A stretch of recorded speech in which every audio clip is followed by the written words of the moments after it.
మంచిది. సమకూడిన ఈ వీడియో చూస్తున్న, ఇక ముందు చూడబోతున్న ప్రతి ఒక్కరికి నా హృదయపూర్వకమైన వందనాలు. అందరికి వందనాలు. పరిశుద్ధ గ్రంథాన్ని తెరుద్దాం. పరిశుద్ధ గ్రంథంలో ఉన్నటువంటి అపోస్తుల కార్యములు మొదటి అధ్యాయము 17వ వచనం. అపోస్తుల కార్యములు మొదటి అధ్యాయము 17వ వచనం. అతడు మనలో ఒకడుగా ఎంచబడిన వాడై ఈ పరిచర్యలో పాలు పొందెను. ఆమె ప్రార్థన చేసుకుందాం. ప్రేమగల మా కన్న తండ్రి యేసయ్యా, నీకు వందనాలు, కృతజ్ఞతాస్తుతులు. జీవము కలిగిన మా తండ్రి, నీకు మహిమ, ఘనత, ప్రభావాలు ఆరోపిస్తున్నాం. సర్వకృపానిధివైన మా దేవా, నీ కృతజ్ఞతాస్తుతులయ్యా. మీరు ఇచ్చిన ఈ లేఖన భాగాన్ని బట్టి నీ కృతజ్ఞతాస్తుతులు.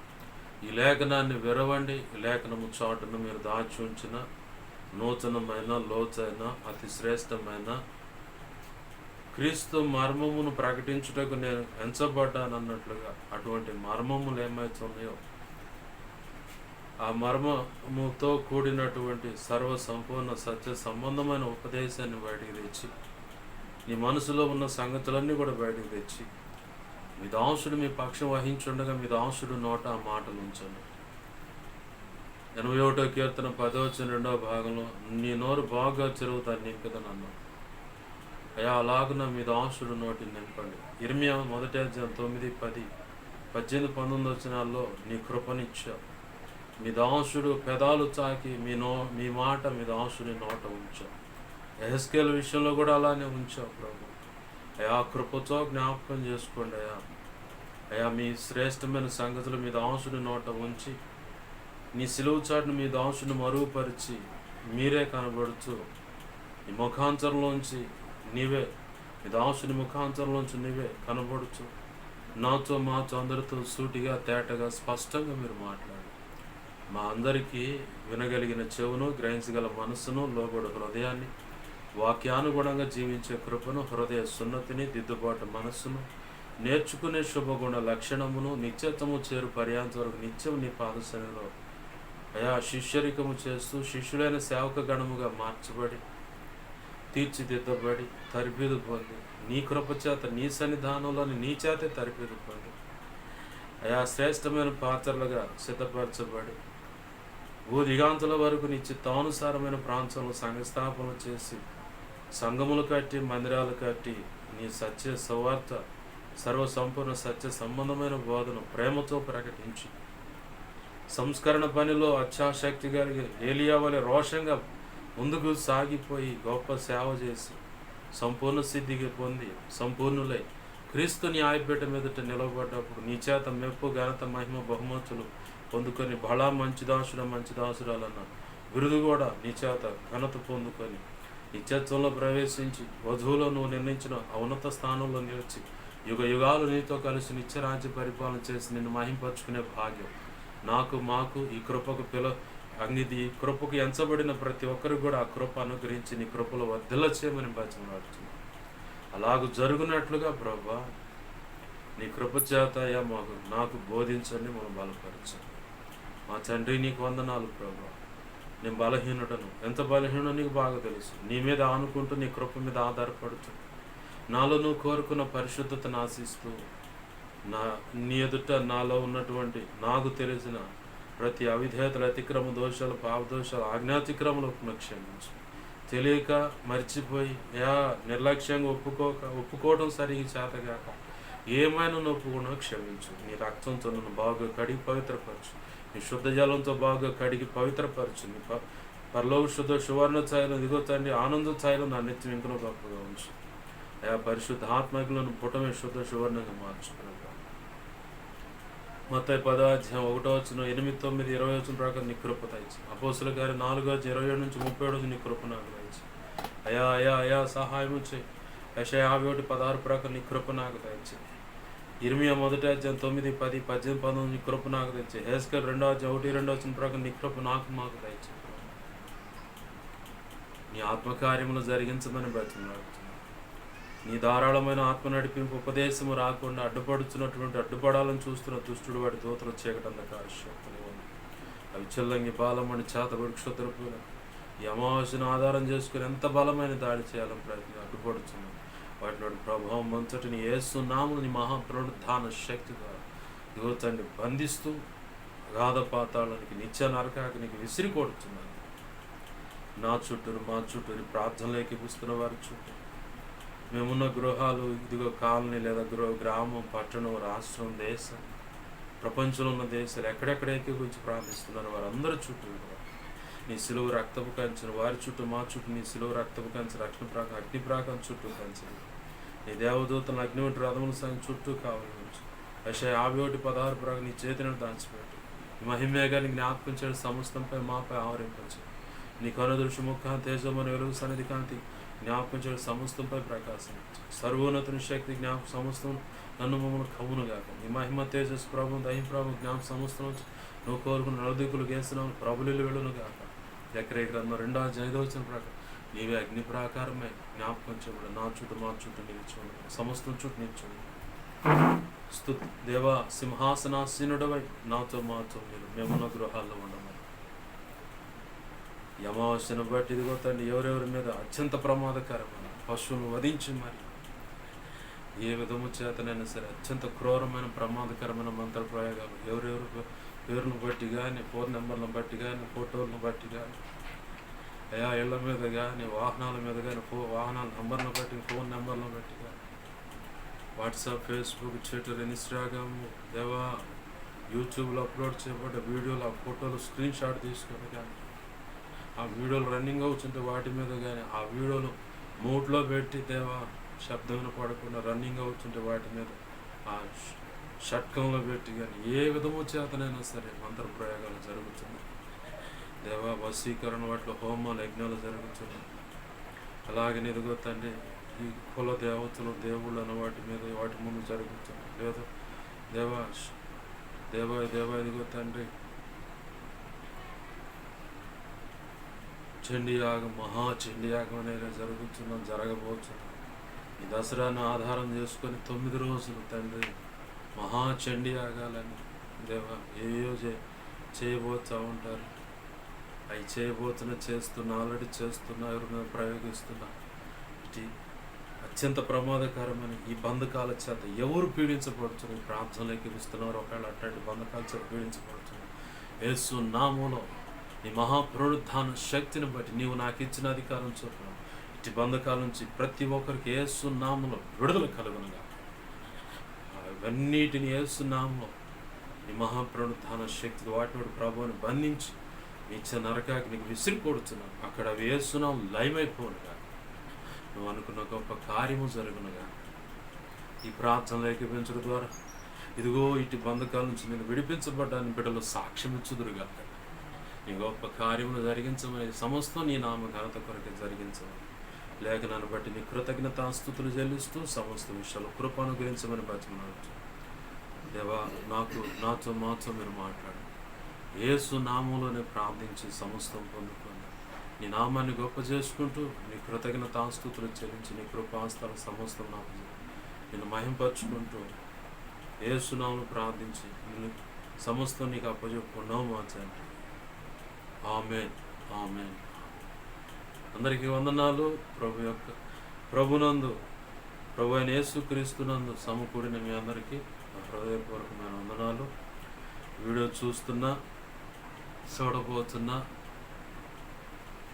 ప్రతి ఒక్కరికి ప్రభు అయిన యేసుక్రీస్తు వారి పేరిట నా హృదయపూర్వకమైన వందనాలు. అందరికీ వందనాలు.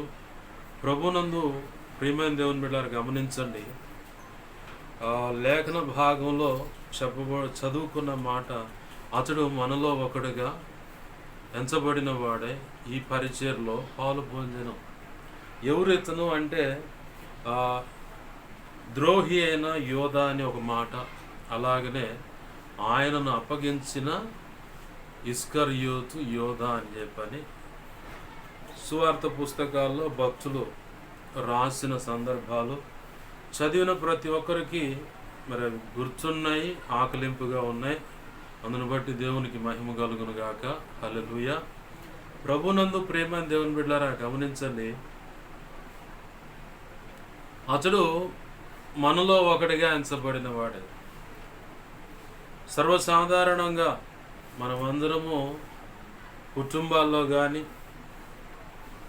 లేదు వ్యాపారంలో కానీ, సహవాసంలో కానీ, స్కూల్ డేస్లో స్నేహితులుగా, కాలేజీ డేస్లో స్నేహితులుగా, లేదంటే రియల్ ఎస్టేట్ వ్యాపారంలో స్నేహితులుగా,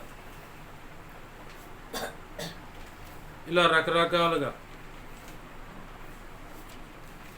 ఒకరితో కలిసి ఒకరు నడుస్తున్నప్పుడు ఒకవేళ అనుకోకుండా ఒక సందర్భం వచ్చి విడిపోయినా, లేదు ఈ భూమి మీద అసలు లేకుండా దేవుని దగ్గరికి వెళ్ళిపోయినా, అంటే రక్షణ పొందిన వ్యక్తులైతేనేమో ప్రభునందు నిద్రించారని చెప్తారు.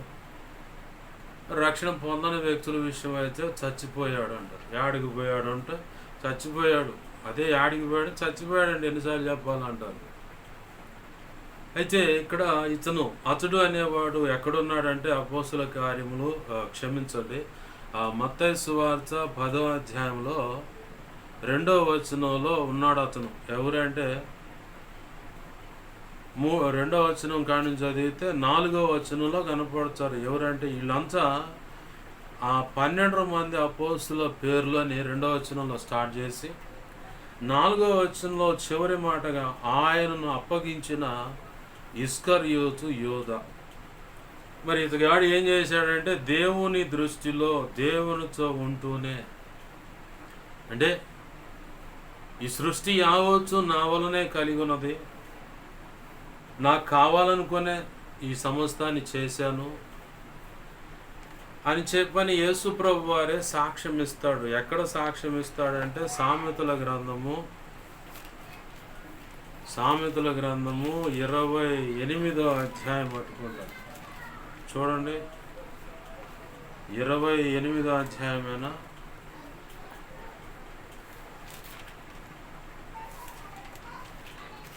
8వ అధ్యాయం. యేసయ్య తన గురించి తాను సాక్ష్యం ఇస్తా ఉన్నాడు. 8వ అధ్యాయము 21వ వచనం కాడ నుంచి 31వ వచనం వరకు యేసుప్రభు వారే కావాలని సమస్తమును ఆయన కోసం సృష్టించుకున్నట్లుగా కనబడుతుంది. అయితే ఇక్కడ ఏమవుతుందంటే ఆయనతోనే ఉంటూ ఆయన శ్రేష్టమైన వాక్కులు వింటూ మంచి కృప, ఇప్పుడన్నా దైవజనులు హస్త నిక్షేపణ అంటే నెత్తిమీద చేతులు నూనె పెట్టుకొని నెత్తిమీద చేతులుంచి సంఘం ఎదుట హస్త నిక్షేపణ చేస్తున్నారు దైవజనులు. కానీ అసలు సృష్టికర్త నరావతారముగా ఈ భూమి మీద సంచరిస్తూ ఓ కాలం వచ్చింది, వీళ్ళకి పరిపక్వతకు సమయం వచ్చిందని, ప్రతి ఒక్క వ్యక్తికి కూడా ఆధ్యాత్మిక పరిపక్వతకు ఒక సమయం ఉంది. అంటే వారు తీసుకునే చెప్పబడుతున్న లేఖన భాగం, ఆ లేఖనాన్ని వారి హృదయానికి, బ్రతుకుకు, మనస్సుకు దాన్ని అన్వయించుకొని వారి హృదయంలో ఆ మాటలను పదిలపరుచుకొని ప్రభువుకి ఇవ్వాల్సిన ప్రాధాన్యతనిస్తూ దేవుడు చెప్పినట్లుగా అడుగులు వేస్తూ నమ్మకంగా దేవుని యందు వినయ భయభక్తులు కలిగి నడుస్తున్న వ్యక్తులకు త్వరితముగా, అంటే తొందరగానే వచ్చేస్తుంది ఆధ్యాత్మిక పరిపక్వత. తొందరగా ఆధ్యాత్మిక పరిపక్వత రావాలంటే ఏం చేయాలి పాస్టర్ గారు అంటే, ప్రభు చెప్పిన మాటకు వెంటనే సరెండర్.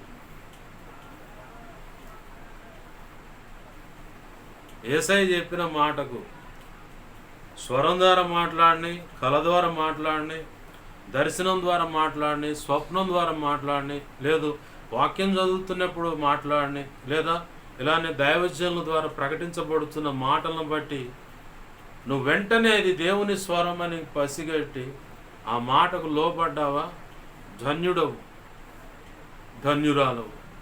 ఎందుకంటే లేఖనంలో ఒక మాట ఉంది, ఆయన బలిష్టమైన రెక్కల క్రింద దీన మనస్కులే ఆయనకు లోబడి ఉండండి. ఎందుకు? తగిన కాలం ముందు మిమ్మల్ని హెచ్చించినట్లుగా. ప్రతి ఒక్కరికి ఒక కాలం ఉంది. ఆ కాలం రోజునే, అంటే ఆ సమయంలోనే వారిని ప్రభు హెచ్చిస్తాడు. ఆ సమయం దాకా ఓపిక పట్టాల్సిందే. మనం అనుకోవచ్చు, నాకు ఇంకేమి, అన్ని విధాలు అన్ని కోణాల్లో అన్నీ తెలిసిపోయాయి, ఇంకా నేనేంది ఆగేది, కావాలని వీళ్ళు ఆపుతున్నారు, లేదంటే కులాన్ని బట్టి ఆపుతున్నారు, లేదా గతంలో జరిగిన పొరపాట్లను బట్టి ఆపుతున్నారని చెప్పి రకరకాలుగా అపోహలకు గురయ్యే అవకాశం ఉంది. కొన్ని చోట్ల వాస్తవికంగా అదే సందర్భం జరుగుతుంది కూడా. మరి కొన్ని చోట్ల అయితే ఏకంగా దైవజనుడు కులాన్ని బట్టి ఆ కులస్తులను ముందుకు తేవటం, మిగతా వాళ్ళని అక్కడనే అట్టపెట్టి ఉండటం, ఇలాంటి సందర్భాలు కూడా నేను చూశాను. అవి గమనిస్తూ ఉన్నాను. లేవు అంటానికి లేదు, ఉన్నాయి. ఏదేమైనా నేను అంటాను, దైవజనురాలు కులాన్ని బట్టి వాళ్ళు అట్లా చేస్తున్నారు, ఇట్లా చేస్తున్నారు, లేదంటే గతంలో పొరపాట్లు బట్టి అది ఇదని నువ్వు సణుగుకుంటా భక్తి సాధన చేస్తూ దేవునికి శత్రువు అవటం కంటే ఆయన పాదాలు, అంటే యేసయ్య పాదాలు పట్టుకొని, ప్రభువా నా పరిస్థితి ఏంటి, నాకు సహాయం చేయంటే ఖచ్చితంగా ఆధ్యాత్మిక పరిపక్వత నీకు వచ్చేంత వరకు ఏ సంఘంలో ఉండాలని ప్రభు నిర్ణయించాడు ఆ సంఘంలో నిన్ను అలానే ఉంచి పెంచుతాడు. ఓ సమయం వస్తుంది, ఇక లేబ్బా, ఇక నువ్వు లేచి వేరొక చోటకు వెళ్ళి సేవ చేయాలంటాడు. ఇక వేరొక చోటకు వెళ్ళాలి నువ్వు సేవకు అంటాడు. లేదంటే అదే సంఘంలో దైవజనులతో మాట్లాడి నీ నెత్తి మీద నూనె పోసి సంఘం ఎదుట హస్త నిక్షేపణ చేసి మొత్తం 10 అధ్యాయాలు సెలవిచ్చిన అధికారాలు అన్నీ నీకు ఇచ్చి సంఘ ఆరాధన జరిగించడానికి, ప్రభు యొక్క శరీరమును రొట్టె విరవటానికి, బాప్తిస్మాలు ఇవ్వటానికి, చీకటి అంధకార శక్తుల నుంచి విడిపించడానికి, స్వస్థత ప్రార్థనలు జరిగించడానికి, ఇంకా ప్రభు చిత్తంలో ఎక్సెట్రా విషయాలు చేయటానికి ప్రభు అధికారం పొందిన వాడవు, పొందిన దానవు అవుతావు. బాగుంది. కానీ దీనికంటే ముందు మనము నిరీక్షణతో దేవుని పాదాలు పట్టుకొని ప్రార్థన చేయాలి. ప్రార్థన చేయకుండా, లేదు ప్రార్థన చేస్తూ కూడా నాకు అన్ని సంగతులు తెలిసాయి, ఇక నేను ఆగేది లేదు, నేను ముందుకెళ్ళాలని ఆవేశపడేవాడు ఎప్పటికైనా ఖచ్చితంగా ఒకరోజు మాత్రం డబేల్మని పడతాడు. ఏడబడతాడంటే జీవపు డంబం అనే పాపంలో పడతాడు. ఏడబడతాడంటే ధనాపేక్షలో పడుతాడు.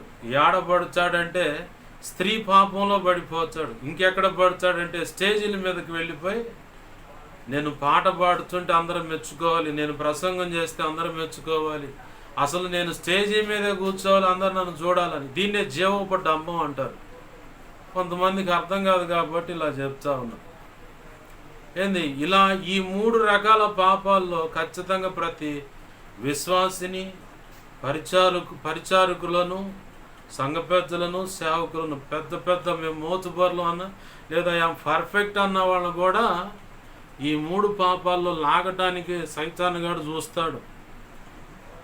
ఇదిలిచుకొని దేవుని పాదాలు పట్టుకొని పౌలు వలె అనేకులకు ప్రకటించిన పిమ్మట నేను ఎక్కడ భ్రష్టుడనైపోదును అని చెప్పని తరచూ జాగరణలు, ఉపవాస ప్రార్థనలు చేస్తున్న ఆ శరీరాన్ని నేను నలగొట్టుకుంటున్నాను అన్నట్లుగా ఆ భక్తి సాధన చేసి ప్రభు పాదాలు పట్టుకొని ఆయన కృప మీద ఆధారపడి సాగిపోతున్న వాళ్ళని ప్రభు ఆ 3 పాపాలకు దొరకకుండా కాపాడుతాడు.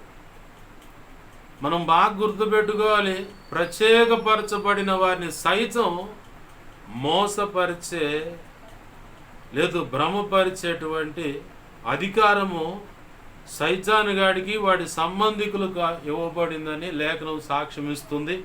సాక్షాత్ ఆ మాట పలికింది యేసు ప్రభు వారే, వేరొకరు కాదు. యేసు ప్రభు వారే పలికాడు ఆ మాట. తన శిష్యులు అడిగారు, అయ్యా నీ రాకడకు సూచనలు ఏంటన్నప్పుడు అప్పుడు చెప్తాడు ఆయన అక్కడ, మత్తయి సువార్త 24వ అధ్యాయంలో ప్రభు అక్కడ చెప్తాడు, సాధ్యమైతే ప్రత్యేకపరచబడిన వారు, అంటే అపోస్తుల కార్యం 13వ అధ్యాయంలో పౌలు బర్నబాలు లాంటి వారు, ప్రత్యేకపరచబడిన వారిని సైతం మోసపరిచే అవకాశం అపవాదికి ఉన్నదని మనం బాగా జ్ఞాపకం చేసుకోవాలి. ప్రార్థన బాగా చేసుకోవాలి. దానియేలు గ్రంథం 12వ అధ్యాయం 13వ వచనంలో మాట ఉంటుంది, అంచెమందు నీ కృపలో క్షమించండి, అంచెమందు నీ వంచులో నువ్వు నిలిస్తేనే, లేకపోతే లేదన్నాడు. నేను దాని గురించి ఆలోచిస్తున్నప్పుడు ప్రభు పాదాలు పట్టుకొని ప్రార్థన చేస్తున్నా. అంచె దినం మందు నీ వంచులో నీవు నిలిస్తేనే నువ్వు ఎత్తబడతావని దానియేలు భక్తుడికి అసలు ఏ లోపం ఏ పాపం లేని, రోజుకు 3 సార్లు ప్రార్థన చేసే ఆ మహాభక్తుడి విషయంలోనే ప్రభు చివరికి గబ్రియేలు అనే దేవదూత ద్వారా చెప్పిస్తున్నాడు. చివరిగా మాట, అంచె దినములందు, అంటే నువ్వు చనిపోయే సమయం అప్పటికి కూడా నీ వంచులో నువ్వు నిలబడాలా, నీ వంచులో నువ్వు నిలబడితేనే ఎత్తబడతావు, లేకపోతే లేదన్నాడు. ఈ విషయాన్ని ఆలోచిస్తూ లేఖనాన్ని ధ్యానిస్తున్నప్పుడు దావీదు భక్తుడు గుర్తొచ్చాడు. ఆ తర్వాత ఇంకెవరున్నారని చెప్పని లేఖనంలో పరిశీలనగా ఆలోచిస్తున్నప్పుడు, లేఖనాల గురించి ఆలోచిస్తున్నప్పుడు ఇంకొక ఆయన దొరికాడు. క్రొత్త నిబంధనలు అచ్చంగా కృప గురించే మాట్లాడినాను. ఎవరైనా పరిశుద్ధుడైన పౌలు. వీళ్ళిద్దరి యొక్క జీవితాలను వారు చెప్పినటువంటి మాటలు, అంటే పరిశుద్ధ గ్రంథంలో రాయబడ్డ మాటలు గమనించి ఆలోచించి ధ్యానిస్తూ తలంపుల ఊహల ఆలోచనలో ఇక తలపోస్తూ ఉన్నప్పుడు ఒక మాట మెరుపులాగా బయటకు వచ్చింది. ఏంటంటే అదే మాటను పాటలో పెట్టా. అదే మాట పాటలో పెట్టి రాయటానికి కూడా ప్రభు కృపనిచ్చాడు. ఆ పాట యేసయ్య నాలో నీ ఆశ నెరవేరాలని. యేసయ్య నాలో నీవు ఏమైతే ఆశ కలిగి ఉన్నావో ఆ ఆశ నెరవేరాలని పల్లవితో పాట రాస్తూ దాంట్లో ఒక చరణంలో, అది ఇంచుమించు 7 చరణాలు అట్టుకుంటా, ఓ చరణం, నీ కృప ద్వారా నా వంచులో నేను నిలిచి, నీ కృప ద్వారా నా వంచులో నేను నిలిచి, అంటే ఆ కృప లేకపోతే నేను నిలబడలేను. ఆ కృప కనిపెట్టాడు కాబట్టే పేతురు, యేసు ప్రభు వారు చెప్పాడు పేతురుతో, ఈ రాత్రే తెల్లవారక మునుపే 3 సార్లు కోడి కుయ్యక మునుపు నన్ను ఎరుగవని చెప్పని 3 మార్లు నువ్వు అబద్ధం ఆడుతావంటే అపో చావనైనా చేస్తాను, కానీ నువ్వెవరో ఎరగనని మాత్రం చెప్పను ప్రభు అన్నాడు. ఆహా సరే చూద్దాం అనుకున్నాడు ప్రభు, సైలెంట్ అయ్యాడు. కొంతమంది కొన్ని సమయాల్లో దైవజనులు కూడా చెప్పిన మాటలను బట్టి సైలెంట్ అవుతారు. ఎందుకో తెలుసా? దేవునికి అప్పచెప్పి కాలంలో కొంచెం దూరం నడిచిన తర్వాత ఈ దైవజనులు చెప్పిన మాటలు వాళ్ళకి అర్థమైంది, అప్పుడు దాకా అర్థం కావు.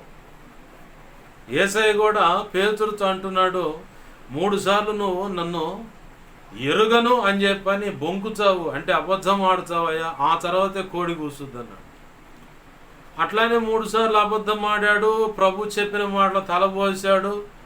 వెలుపటికి పోయి పశ్చాత్తాపడుతూ ఏడ్చెను అని ఉంది. అలా ఏడ్చిన వాడు అంతటితోనే ఆగిపోలేదు. ఓ సమయము కొంతకాలం బాధపడటానికి దేవుడు అప్పచెప్పేశాడు, పశ్చాత్తాపడటానికి అప్పచెప్పేశాడు. ఆ తర్వాత మళ్ళీ ప్రభువే వెళ్ళి అతను పట్టుకొచ్చుకున్నాడు. ఆ ప్రభు వెళ్ళి అతను పట్టుకున్నప్పుడు అతను ఒకటే గుర్తించాడు, కృప, దేవునికి మహిమ కలుగును గాక, హల్లెలూయా. ఆ కృప ఉంది కాబట్టి అతను మళ్ళీ వెనక్కి తిరిగాడు. వెనక్కి తిరగటం అనే మనసు కలగటమే కృప మీద ఆధారపడుతుంది. దేవునికి మహిమ కలుగును గాక, హల్లెలూయా, హల్లెలూయా. వెనక్కి తిరగటం అనే మనసు కలగటమే కృప మీద ఆధారపడటం కాబట్టి వెంటనే ప్రభు అతను అంగీకరించాడు. శ్రేష్టమైన అధికారము, అభిషేకం ఇచ్చాడు. ఘనమైన సేవ అతని ద్వారా జరిగించాడు. ఈ ఇస్కరియోతు యోధా కూడా ప్రభువును ఇంతగాని వెండికి అమ్మాడు, బాగానే ఉంది. ఆ డబ్బు సంచి దగ్గరుండి డబ్బు వ్యామోహంతో అటు వెళ్ళిపోయిన వాడు, అయ్యో నేను చేసింది పొరపాటు అని చెప్పని తిరిగి మళ్ళుకొని ప్రభు సన్నిధానంలో తన వ్యక్తిగత ప్రార్థనలో కూర్చొని పశ్చాత్తాపడి దుఃఖపడి తన మనసును దిద్దుకొని, అయ్యా బుద్ధిగడి దీన్ని పొరపాటు చేశాను, నన్ను క్షమించు ప్రభు అని ఆయన పాదాలు పట్టుకొని బతిమలాడినట్లయితే తన వంతులో తాను ఉండేవాడు. కానీ ఆ పని చేయాల. అపరాధ భావం తన మీద మోపబడుతుంది గట్టిగా. ఆ అపరాధ భావం చేత తను నెట్టుకుంటూ వెళ్ళిపోయాడు. ఎక్కడికి వెళ్ళిపోయాడంటే ఉరిపోసుకొని చావడానికి పోయాడు. చాలామంది జీవితాలు ఆత్మహత్యకు కారణం అవటానికి, బలత్మరణానికి కారణం అంటే ఆ ఫ్యాన్కు ఉరేసుకోవటం, ఏడోసారి ఉరేసుకొని చేస్తూ ఉంటారు. లేదంటే విషం తాగి చావటం, నిద్రమాతలు మింగి చావాలని, లేదంటే ఎత్తైన ప్రాంతానికి వెళ్ళి దూకి చావాలని, లేదా బావిలో పడాలను, సముద్రంలో నదుల్లోనూ బాగా లోతైన కాలంలో పడాలి, ఇక పోతే బాగుండని చెప్పని. ఆత్మహత్య అనే నీకెందుకు బ్రతకడం, చనిపోతే మేలు అని నువ్వు నా ఈ మాటలు వింటున్నా మీరు ఎవరైనా సరే, స్త్రీ కావచ్చు, పురుషుడు కావచ్చు, యవన స్త్రీలు కావచ్చు, యవన పురుషులు కావచ్చు, ఇకెందుకు ఈ జీవితం అంతం చేసుకుంటే మేలు అని చెప్పని నువ్వు ప్రేరేపించబడుతున్నావంటే మొట్టమొదటిగా నువ్వు గ్రహించాల్సింది ఏంటంటే, నా పట్ల యేసయ్యకు గొప్ప ప్రణాళిక ఉంది. నాలో ఒక చిన్న ఆలోచన వచ్చింది, ఆ ఆలోచన పెద్దదిగా మార్చి బలముగా అపవాది నన్ను ప్రేరేపిస్తున్నాడు, చచ్చిపో చచ్చిపో చచ్చిపో, ఇకెందుకు, నువ్వు చచ్చిపోతే నువ్వు లేని లోటేందో వాళ్ళకి అర్థమైందని చెప్పని వాడు బలంగా ప్రేరేపిస్తాడు. నీ జీవితంలో ఏదైనా పొరపాటు జరగని, యవనస్తురాలుగా ప్రేమ విషయం కావచ్చు, యవన పురుషుడిగా ప్రేమని, అమ్మాయితో ప్రేమని, అబ్బాయితో ప్రేమని, లేదంటే ముందుగా అడుగు వేసి తొందరపాటుగా శరీరాలు పంచుకోవటం అనేది కానీ, లేదా ఒక తప్పుడు నిర్ణయాన్ని బట్టి జీవితం తేడా పడటం కానీ, తొందరపడి చేసిన అప్పును బట్టి నిలదీయటం కానీ, లేదా ఇంకేదైనా చదువుకోలేని చదువుకు పంపిస్తున్నప్పుడు ఆ చదువు బుర్రకెక్కదు. ఇక చదువుకోవటం వల్ల అది పాస్ కాకపోతే ఇంట్లో వాళ్ళు ఏమైనా అంటారేమని లేని భయం అన్నమాట. ఈ మధ్యకాలంలో ఒక అన్నయ్య నాకు పరిచయం అయ్యాడు. ఆయనకున్న భయం ఏంటంటే, గతంలో ఫోన్ చేశాడు. ఫోన్ చేస్తే నేను ఇట్లానే వర్షం పడుతూ ఉంది, పోలేకపోయా. మళ్ళీ ఒక 2 నెలల తర్వాత మళ్ళీ ఫోన్ చేశాడు. అన్నా మీరు ఎక్కడున్నారు, మీ ఇంటికాడికి వస్తాను నేను అంటూ ఫోన్ చేశాడు. నాకు వెంటనే డౌట్ వచ్చింది, ఏదో మొత్తానికి తేడాగా ఉంది, ఆయన ఇంటికి పోతే పోద్దని చెప్పని ఇంటికి వెళ్ళా. ఇంటికి వెళ్తే సహోదరుడు చెప్తా ఉన్నాడు, అన్న నాకు 2 లక్షల అప్పు ఉంది, ఆ అప్పు ఉన్నవాళ్ళు నన్ను బజార్లో నిలబెట్టి పరువు తీసేస్తారేమో, ఆ పరువు తీసేసిన దానికంటే, పరువు పోయి బ్రతకడం కంటే ముందుగానే చచ్చిపోవడం మేలు, నాకు చచ్చిపోవాలనిపిస్తుందన్నా అని చెప్పని ఫోన్ చేశాడు. నేను వెంటనే వెళ్ళి మళ్ళీ వాళ్ళ అతను కౌన్సిలింగ్ ఇచ్చి, ఇది కరెక్ట్ కాదని లేఖనాల చేత కూడా అతన్ని బలపరిచి ప్రార్థన చేసి తిరిగి మళ్ళీ తెల్లారి ఇంటికి వచ్చి మళ్ళీ బుధవారం ఇదే వారం ఉపవాసం ఉండి మళ్ళీ అతనికే కాదు ఇక కొంతమంది మేధావులు దున్నపోతులను వధించి, పంది పిల్లలను వధించి, భయంకరమైన చిల్లంగి బాలమని చేతబడి క్షుద్ర పూజలు చేపిస్తూ ఉంటే, రియల్ ఎస్టేట్ వ్యాపారులు కూడా కొంతమంది తెలిసిన వాళ్ళు ఉన్నారు, వాళ్ళ మీద పేర్లను బట్టి, ఫోన్ నెంబర్లను బట్టి రకరకాలు చేస్తూ ఉన్నారు. ఈ సంగతులు కూడా తెలిసి ఆయా వ్యక్తుల యొక్క అవసరాల నిమిత్తం ఇట్లాంటి చీకటి బంధకాల విషయంలో, అలాగనే సహోదరుడికి అతను కూడా చెప్పాయా రేపు ఉపవాసం ఉండాలే నేను, నువ్వు కూడా ఉండని చెప్పని వచ్చి ఉపవాస ప్రార్థన చేసినప్పుడు ఆ బంధకాల నుంచి ప్రభు అతన్ని విడిపించాడు. దేవునికి మహిమ కలుగును గాక. హల్లెలూయా. అతనికి ఉన్నటువంటి సమస్య ఏంటంటే, వాళ్ళు వచ్చి నన్ను ముందుగానే, అంటే వాళ్ళు వచ్చి నిలదీయలేదు, అడగలేదు, ఏమీ లేదు, ముందుగానే భయం పట్టుకుంది, వాళ్ళు వచ్చి నన్ను నిలదీస్తారేమో, ఆ పరువు బాధ్యమో, తలెత్తుకోలేను, చచ్చిపోతే బాగున్నాను, చచ్చిపోయి ఏం సాధిస్తామన్నా, లేదంటే ఏదో ఒక ఊరు వెళ్ళిపోతాను. పాస్ గారు, నీ భార్య బిడ్డలు ప్రతి ఒక్కళ్ళు చెబుతారు, సాకలేక వాడు ఆడుకోపోయిండని చెప్పని ప్రచారం చేస్తారు. లేదు పాస్ గారు, నేను చచ్చిపోతాను, చచ్చిపోయేవాడు ఇప్పుడు భార్య చచ్చేవాడు చావచ్చుగా, నన్నెందుకు పెళ్లి చేసుకుంటూ నా బిడ్డలు మమ్మల్ని ఎట బతకాల, మమ్మల్ని అనాథలు చేసిపోయాడని చెప్పి అంటారు. ఎటుపోయేటు వచ్చినా కానీ లేదు, వేరే ప్రాంతానికి వెళ్ళి తలదాచుకొని సేవ చేస్తా పాష. అసలు అవన్నీ మానుకో, ధైర్యంగా ఇంట్లో కూర్చో, ప్రభు పాదాలు పట్టుకొని ప్రార్థన చేయి, ఖచ్చితంగా కార్యం చేస్తాడని చెప్పాను. ఇప్పుడు కొంచెం ఆ వాతావరణం నుంచి విడిపించబడి నెమ్మదిగా బ్రతుకుతూ ఉన్నాడు. దేవునికి మహిమ కలుగును గాక. హల్లెలూయా.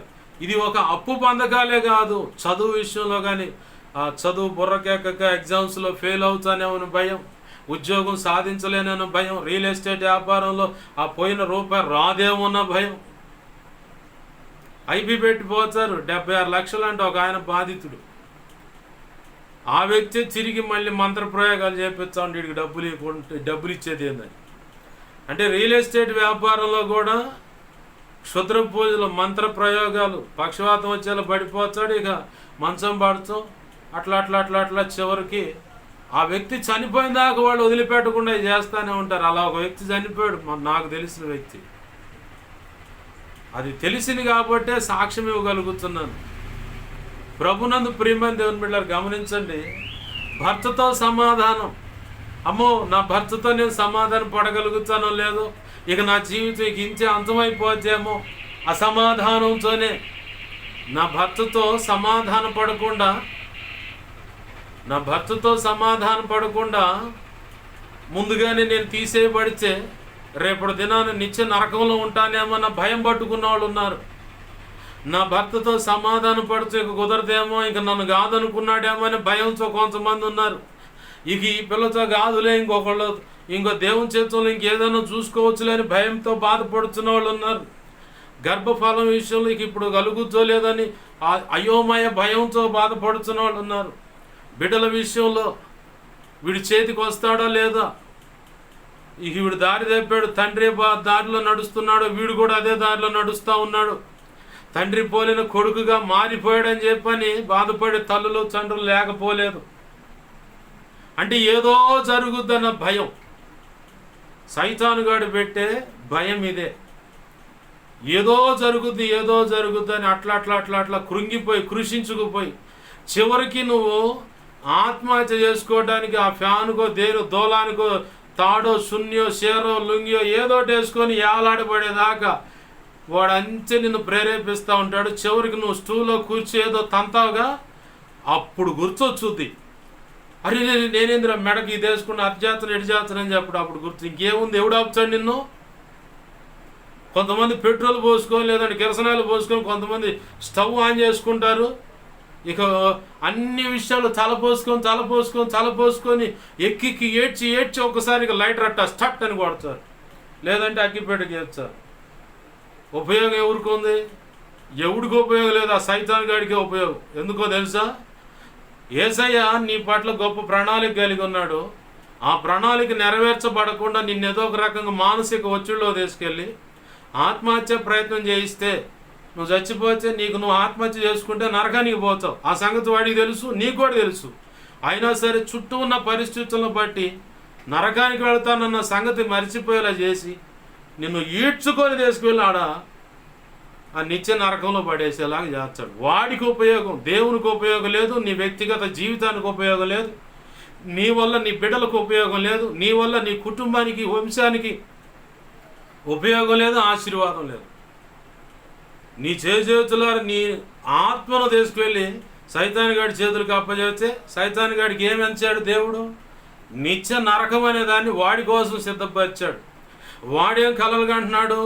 ఈ నిత్య నరకంలోకి ఆయన సొత్తైన ప్రజలంటే ఆయన రక్తంలో కడగబడ్డ ప్రజలను ఏదో ఒక కోణంలో చెడగొట్టి దేవుని కోపమే వాళ్ళ మీద పడేలా చేసేలాగా వీళ్ళను కొన్ని చెడ్డ కార్యాల్లోకి లాక్కొని పోయి వాళ్ళు చేస్తున్న పనులను బట్టి దేవునికి కోపం రేగి వాళ్ళని శిక్షించేలాగా చేసి చివరికి వాడు నశించిపోతే, లేదు ప్రాణం విడిస్తే, ఆ వ్యక్తి స్త్రీ కావచ్చు పురుషుడు కావచ్చు, ప్రాణాలు కోల్పోతే యాడికి పోతారో తెలుసా? డైరెక్ట్గా నిత్య నరకానికే, సైతానుగాడు వశమైపోతారు అని. వాడికి ఏ శిక్ష విధించాడో దేవుడు, ఏ శిక్షనైతే ముందుగానే సిద్ధం చేశాడో అదే శిక్ష నీవు కూడా పొందుతావు. ఎవరు? ఆత్మహత్య ప్రేరణతో ఆత్మహత్య పాలైన వాడు. ఖచ్చితంగా అదే శిక్ష వస్తుంది. నేను బాప్తీసం పొందిన రోజు అదే అనుకున్న, తెల్లారి చచ్చిపోతా అని. ముందుగానే దైవజనుడు చెప్పాడు, బాప్తీసం పొంది వెంటనే తెల్లారి చచ్చిపోతాను, నరకాన్ని పరలోకానికి పోతాను అనుకునేవు. ఆత్మహత్య అనేది దేవుని దృష్టిలో నేరం. అలా ఆత్మహత్య చేసుకున్నవాడు డైరెక్ట్ నరకానికే పోతాడు కానీ పరలోకానికి పోడాడు. ఇక ఆ మాట చెవిని పడంగానే నా నిర్ణయం మార్చుకొని కష్టమైన కన్నీళ్ళైన ఏ పరిస్థితి అయినా ప్రభు చేతులకు అప్పచెప్పుకొని ఆయనకు లోబడి ముందుకు వెళ్ళిపోతే ఆ నిత్యత్వం సంపాదించుకోవచ్చు. నా మనసులో రక్షణ పొందిన తర్వాత ఒక ఆశ ఉంది, నా తర్వాత భావి తరాలకు ఆశీర్వాదాన్ని పంచి దేవుని సన్నిధికి వెళ్ళేటువంటి ఆ భక్తి సాధన, ఆ స్థితి, ఆ కృప, ఆశీర్వాదం నేను పొందాలని ఉన్నాను. అలాగనే నేను బ్రతకాలి, అలాగనే ఆశీర్వాదం నా తర్వాత తరానికి అందించి వెళ్ళాలనుకొని ఆ తీర్మానంతోనే ఏ పరిస్థితి ఎదురైనా ప్రభు వైపు చూస్తూ అలాగనే నడుస్తుంది. అందుకే అందును బట్టి దేవునికి మహిమ కలుగును గాక. హల్లెలూయా. ప్రభునందు ప్రియమైన దేవుని బిడ్డలు గమనించండి, ఈడ ఇస్కరియోతు యోధ ఆత్మహత్య చేసుకోమని దేవుడు చెప్పలా. సరే బుద్ధిగడ్డి దీన్ని డబ్బు సంచి నీ దగ్గర ఉన్న దాన్ని బట్టి డబ్బు సంపాదిద్దాము, ఏముందులే ఇతను సామాన్యుడు అనుకున్నాడు. వాడు అనాల్సి వస్తుంది, ప్రభువా క్షమించండి. అతను ఏముందులే అనుకున్నాడు, సామాన్యుడే కదా ఇతను. వెండికి అమ్మేచ్చే పోతే వెండి వచ్చుద్ది కదా, నాకు నేను పండగ చేసుకోవచ్చు అనుకున్నాడు. తర్వాత ఆయన చిత్రహింసలు పెట్టి కొట్టి ముళ్ళ కిరీటం తలకు తగిలించి ఆ చిత్రహింసలు పొందిన తర్వాత ఆయన ఆ సభలో నిలబెట్టినప్పుడు విచారిస్తున్నప్పుడు అప్పుడు ఇతను గ్రహింపు కలిగింది. అయ్యో అయ్యో అయ్యో అయ్యో. కొంతమంది వ్యక్తుల పట్ల కూడా కొంతమందికి ఇలాంటి అభిప్రాయమే ఉంటుంది. ఏముందో లేదను సామాన్యుడు, నేను పెద్ద ఇది ఉందని. నేను అంటాను, తొందరపడి ఎవరిని తృణీకరించొద్దని అంటాను. తొందరపడి ఎవరిని కూడా తృణీకరించొద్దు. స్త్రీ కావచ్చు, పురుషుడు కావచ్చు, వాళ్ళు తక్కువ కులం కావచ్చు, పెద్ద కులం కావచ్చు, లేదు వాళ్ళు నీ కళ్ళ ఎదుట బలహీనపడవచ్చు, లేదు అచ్చంగా పాపంలోనే బ్రతుకుతుండొచ్చు. ఏది? బాప్తీస అనుభవంలోకి వచ్చి రక్షణ లేకుండా వ్యక్తులైనా సరే, ఎవరినైనా సరే, మనసులైనా, హృదయాలైనా, తలంపులైనా, ఊహలైనా, ఆలోచనలైనా, నీ క్రియల ద్వారా అయినా, ప్రవర్తన ద్వారా అయినా, మాట ద్వారా అయినా, ఎక్కడ ఏ కోణంలో కూడా తృణీకరించొద్దు. ఎందుకో తెలుసా? ప్రతి ఒక్కరి పట్ల దేవునికి ఒక గొప్ప ప్రణాళిక ఉంది. ఆమెన్. హల్లెలూయా, హల్లెలూయా. ప్రతి ఒక్కరికి ఒక ప్రణాళిక ఉంది. ఆ ప్రణాళిక చొప్పున ఆ వ్యక్తిని ఏ కోణము చేతనైనా సరే, ఏ విధము చేతనైనా సరే ప్రభు మలచుకొని ఆయన సన్నిధిలో గడిపేలా చేసి బలపరిచి, ఆయన బలవంతుడే ఉన్నాడు. ఆ బలవంతుని చేతిలో బాణములాగా అట్లా దాచిపెట్టుంచుతాడు. ఎప్పుడు ప్రయోగించాలో దానికి తగిన కాలం ఒకటి ఉంది. ఆ కాలంలో దాన్ని అలా వదిలేస్తాడు. వదిలినప్పుడు ఇక ఉంటుంది ఒక్కొక్కడు సోకు. అయ్యో అయ్యో అయ్యో అయ్యో, ఏమి లేదు, ఈడెంత ఈమెంత నన్ను తృణీకరించామే. అసలు ప్రభు ఇంత గొప్ప కృపనిచ్చాడు, ఇంతగా ఆశీర్వదించాడు, తొందరపడి నోరు జారి తృణీకరించామని చెప్పాను. కొంతమందికి నోరు జారే అవకాశం, తృణీకరించేలాగా ప్రభువే చేస్తాడు. ఎందుకో తెలుసా? కొంతమందిని అనుమానించేలాగా చేస్తాడు, కొంతమందికి నిందలు పడేలా చేస్తాడు. అది అక్రమ సంబంధం అనే అంటగడతాం కానీ, లేదంటే వాళ్ళిద్దరి మధ్య ఏదో ఉందని చెప్పని అయ్యయ్యో వాడు దొంగ అని, వాడు తిరుగుబోచని, వాడు తాగుబోచని, వాడు సిగరెట్ తాగుతుడు, బీడీలు తాగుతుడు, చుట్ట తాగుతుడు, గుట్కాలు, కైనీలు, బార్ షాపులు, వ్యభిచారులు ఇలా చుట్టూ తిరుగుతూ ఇలా రకరకాలుగా తిరుగుతాడు. అది ఇదని చెప్పని నిందలు మోపబడతాయి. ఆ నిందలు మోపబడినప్పుడు వాళ్ళ జీవితాల్లో జరుగుతుంది వాస్తవమే, దాన్ని బట్టి నీ హృదయం ఎలా స్పందిస్తుందో కూడా దేవుడు చూస్తాడు. కొంతమంది నీచ స్థితిలో కనపడుతుంటారు, దాన్ని బట్టి నోరు జారుతావా లేదంటే జాగ్రత్తగా ఉంటావా అని చెప్పని కూడా దేవుడు చూస్తాడు.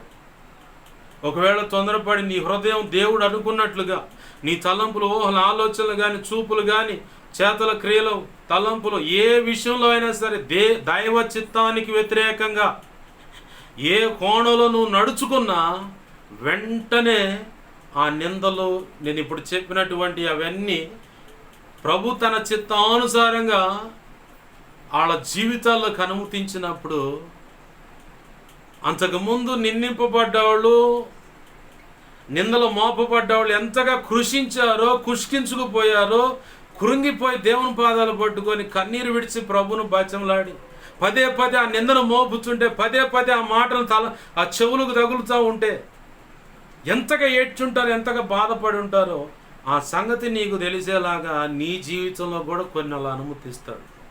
ఎందుకో తెలుసా?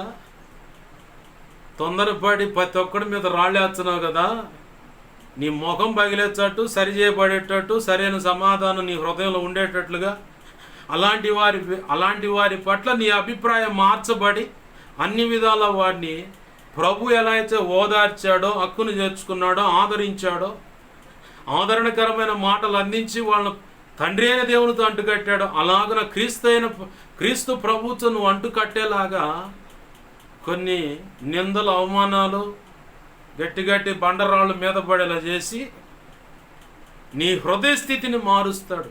నీ తలంపులు, ఊహలు, ఆలోచన పరిస్థితులు మారుస్తాడు. మార్చబడినప్పుడు ఇక అప్పుడు అచ్చం యేసయ్య స్పందించినట్టే ఉంటాయి నీ కదలికలన్నీ, నీ మాటలన్నీ అలానే ఉంటాయి.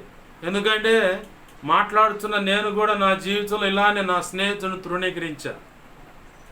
పద్దాకల గ్యాస్ ట్రబుల్ వల్ల అంటూ ఉండేవాడు. నేను ఒక రోజు ఉండి ఊరికే పద్దాకలు గ్యాస్ అంటే అన్న 3వ రోజు ఎంటర్ అయింది నాకు గ్యాస్ ట్రబుల్. తర్వాత నేను గ్యాస్ తెప్పుతుంటే ఏంది అండు, గ్యాస్ అయ్యా, తొందరపడి ఎవరిని నోరు జారకూడదు, పట్టదుగా నీకు దెబ్బ. ఇట్లా కొన్ని విషయాలు. ఇంకొక విషయంలో కూడా నడువు లేపులు అంటే పద్దాకలు అన్న, వెంటనే నాకు నడువు లేపులు ఎంటర్ అయింది. తొందరపడి ఎవరిని కూడా తృణీకరించవద్దు. ఒకడు నిలుచుట అయినా, ఒకడు పడుట అయినా దేవుని యొక్క చిత్తమై ఉన్నదని చెప్పని లేఖనం సాక్ష్యం ఇస్తూ ఉంది. విమర్శించడానికి నువ్వెవరు? స్త్రీవైనా నువ్వెవరు? పురుషుడు అయినా నువ్వెవడవు విమర్శించటానికి? అతను నిలబడాలో, ఆమె నిలబడాలో, పడిపోవాలో ఆ సంగతులన్నీ ప్రభు చిత్తం, ప్రభువు తెలుసు. మధ్యలో ఇంటర్ఫేర్ అయ్యి ఏదో నీతిమంతులు, పెద్ద తోపులు, చురువులు అన్నట్టుగా మాట్లాడితే పెచ్చకలుగా పగిలేతాడు, ఈ పొంత పగిలేతాడు చేస్తాడు. లేదా జీవితం మొత్తం పీసులుగా మారేలా చేసి, ఏ విషయంలో పొరపాటున నోరు జారావో, ఏ విషయంలో తొందరపడి ఒక నిర్ణయం చేసి ఒక వ్యక్తి మీద ముద్ర వేసావో ఆ విషయంలో నీకు బుద్ధి కలిగేలా చేసి ఆయన సరిగ్గా నిలబెట్టుకుంటాడు. ఆమేన్. హల్లెలూయా, హల్లెలూయా.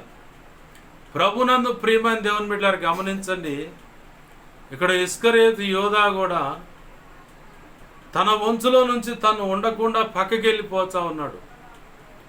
ప్రభువుని అడగవచ్చు, ప్రభువా నేను బుద్ధిగట్టి తిని పొరపాటు చేశానయ్యా, నన్ను క్షమించు ప్రభు అని చెప్పని ప్రభువుని అడగవచ్చు.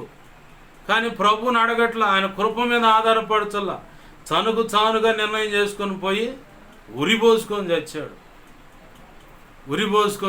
ప్రభునందు ప్రియమైన దేవుని బిడ్డలారా గమనించండి, ఇక్కడ లేఖనం మరొకసారి జ్ఞాపకం చేస్తున్నాను. అతడు మనలో ఒకడిగా ఎంచబడిన వాడే ఈ పరిచర్లో పాలు పొందెను. ప్రసంగం ఇప్పుడు స్టార్ట్ అవుతుంది. దయతో శ్రద్ధగా నా మాటలు ఆలకించాలని ప్రభు కృపను బట్టి బతిమలాడుతూ ఉన్నాను. మరి ఇప్పుడు దాకా చెప్పింది ప్రసంగం కాదంటే ఉపోద్ఘాతం, అంటే పునాది వేస్తే కానీ సబ్జెక్ట్ అర్థం కాదు.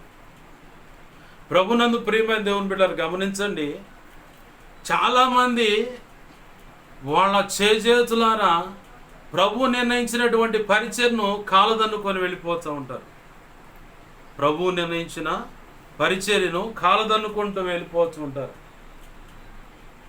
ఎగ్జాంపుల్ వాళ్ళు కాలదన్నుకొని వెళ్ళిపోయేలాగా, లేదంటే సైతాను ఆ వ్యక్తులను దారి మళ్లించేలాగా కూడా చేస్తాడు.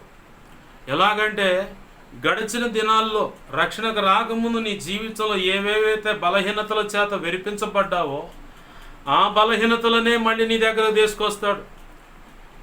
నీ దగ్గరకు తీసుకొచ్చినప్పుడు ఆ పరీక్షలో నువ్వు నెగ్గుతావా లేదా అని చూసుకుంటాడు. ఒకవేళ ఆ పరీక్షలో నువ్వు పడ్డావా, ఇక అంతే.